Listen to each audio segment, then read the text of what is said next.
Putusan nomor 27 PHPU Wako 23/2025 demi keadilan berdasarkan ketuhanan Yang Maha Esa, Mahkamah Konstitusi Republik Indonesia yang mengadili perkara konstitusi pada tingkat pertama dan terakhir, menjatuhkan putusan dalam perkara perselisihan hasil pemilihan umum wali kota dan wakil wali kota Bau-Bau tahun 2024 yang diajukan oleh Nur Ari Raharja dan Laode Yasin, pasangan calon wali kota dan wakil wali kota Bau-Bau tahun 2024, nomor urut 5, memberi kuasa kepada Dian Fariska SHMH dan kawan-kawan, selanjutnya disebut sebagai pemohon terhadap 1. Komisi Pemilihan Umum Kota Bau-Bau memberi kuasa kepada Irfan Yuda Oktara SH dan kawan-kawan, selanjutnya disebut sebagai termohon. 2. Yusran Fahim dan Waode Hamsina Bolu, pasangan calon wali kota dan wakil wali kota Bau-Bau tahun 2024, nomor urut 3, memberi kuasa kepada Muhammad Nursal dan kawan-kawan, selanjutnya disebut sebagai pihak terkait. Membaca permohonan pemohon dan seterusnya dianggap diucapkan, duduk perkara dan seterusnya dianggap telah dibacakan. Pertimbangan hukum, kewenangan mahkamah dan tenggat waktu pengajuan permohonan dalam eksepsi dan seterusnya dianggap diucapkan. Mahkamah berwenang untuk mengadili permohonan aku dan permohonan pemohon diajukan masih dalam tenggat waktu. Oleh karena itu, eksepsi berkenaan dengan kewenangan mahkamah tidak beralasan menurut hukum. Kedudukan hukum dan seterusnya, mahkamah akan mempertimbangkan keterpenuhan pasal 158 Undang-Undang 10 2016 berkaitan dengan pokok permohonan. Bahwa setelah mahkamah mendengarkan dan membaca secara saksama dan seterusnya dianggap dibacakan, mahkamah mempertimbangkan sebagai berikut. Bahwa terhadap dalil pemohon yang menyatakan termohon telah lalai secara administrasi dalam memastikan persyaratan pergantian wakil pasangan calon perorangan yakni dari Yulia Rahman dan Laode Muhammad Apriyadi menjadi Yulia Rahman dan Muhammad Ridwan. Termohon dan pihak terkait pada pokoknya menyatakan dan seterusnya dianggap diucapkan. Terhadap hal tersebut, Bawaslu Kota Bau-Bau menerangkan dan seterusnya dianggap diucapkan. Berdasarkan fakta hukum tersebut, terlebih dahulu mahkamah akan menguraikan ketentuan, penggantian dan tahapan dan seterusnya dianggap diucapkan. Menurut mahkamah, Laode Muhammad Apriyadi dapat melakukan keberatan dengan melampirkan hasil pemeriksaan dokter spesialis kedokteran jiwa sesaat setelah adanya pergantian atau menempuh upaya hukum lain untuk memperjuangkan haknya sesuai dengan mekanisme dan ketentuan perundang-undangan yang berlaku.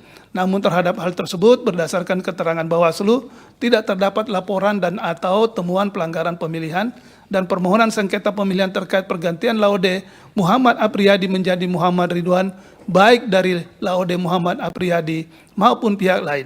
Berdasarkan uraian di atas, menurut mahkamah, seluruh proses dan mekanisme penggantian telah dilakukan oleh termohon dengan mengikuti ketentuan yang berlaku.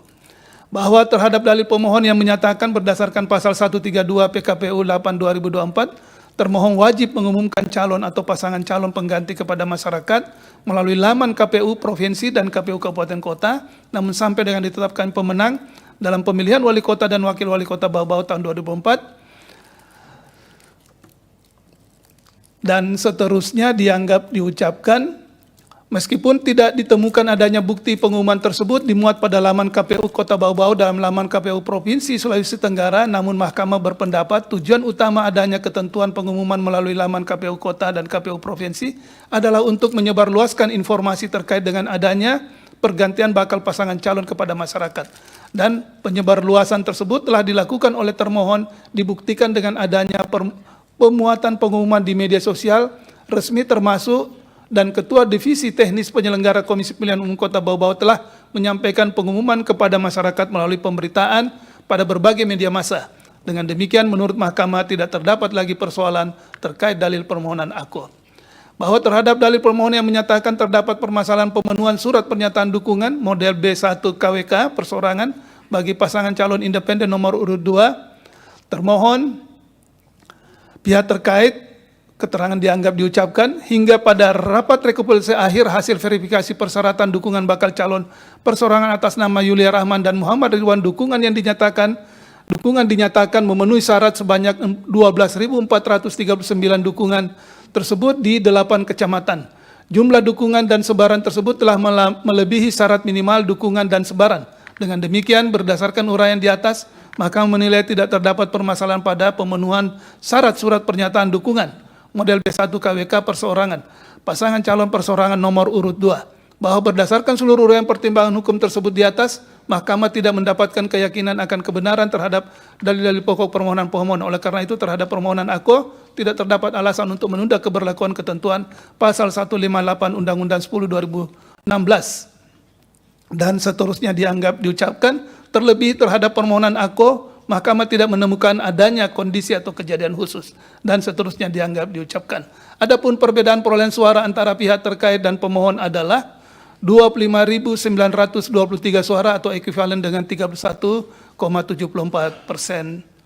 Menimbang bahwa berdasarkan pertimbangan hukum di atas, pemohon tidak memiliki kedudukan hukum untuk mengajukan permohonan AKO. Dengan demikian, eksepsi termohon dan eksepsi pihak terkait bahwa pemohon tidak memiliki kedudukan hukum adalah beralasan menurut hukum dan seterusnya dianggap diucapkan.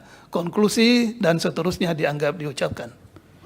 Berdasarkan Undang-Undang Dasar Negara Republik Indonesia tahun 1945 dan seterusnya dianggap diucapkan, amar putusan mengadili dalam eksepsi 1 mengabulkan eksepsi termohon dan eksepsi pihak terkait berkenaan dengan kedudukan hukum pemohon.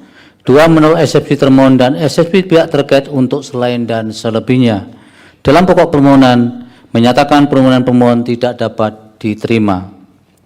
Demikian diputus dalam rapat pemusatan hakim oleh 9 hakim konstitusi, yaitu nama-nama hakim dianggap diucapkan pada hari Kamis tanggal 30 bulan Januari tahun 2025 yang diucapkan oleh sidang pleno Mahkamah Konstitusi terbuka untuk umum pada hari Selasa tanggal 4 Februari tahun 2025 selesai diucapkan pukul 15:11 waktu Indonesia Barat oleh 9 hakim konstitusi tersebut di atas dengan dibantu oleh Haiba Arif Lubis sebagai panitera pengganti serta dihadiri oleh para pihak.